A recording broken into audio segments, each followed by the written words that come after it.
নেশার ঘরে মাতাল হয়েছি, আমার নেশা ভর হয়েছে। আহ,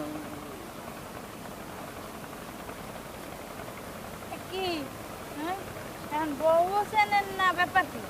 আরে কেমনে চিনবো? তোমাকে বললাম যে টাকা আনো বাপের বাড়ি দিয়া।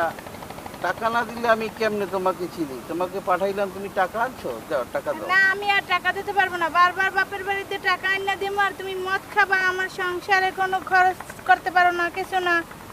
তোমার মদ খাওয়ার টাকা আমি আর বাপের বাড়িতে আইনা দিতে পারবো না। আরে অত খরচের ধার আমি ধারি না। তোমাকে টাকা চাই, আমাকে টাকা দাও। আমার মদ না কিনতে আমি হবে, আর মদ টাকা খাইতে দেবো না। হবে।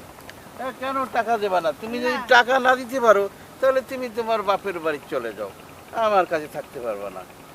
না আমার বিয়ে করছো থেকে আমি আইনা কম দিই নাই আমার বাপের বাড়ি দেয়, আর আমার বাপের বাড়ি দেয়া তো আইনা দিতে পারবো না, আমি তো ঘরে যাই। আরে ঘরে যাও, তুমি এই চুরি দাও। চুরি আমি তোমার তো বেচ্চা, আমি এই যে মদ খাবো। এই চুরি দাও, এই চুরি দাও, চুরি দাও। চুরিও নিয়ে মদ খাওয়া এই লাগবে। চুরি চুরি দাও, এই এক গাছ নিয়ে দাও, এই দাও, ও গাছ দাও।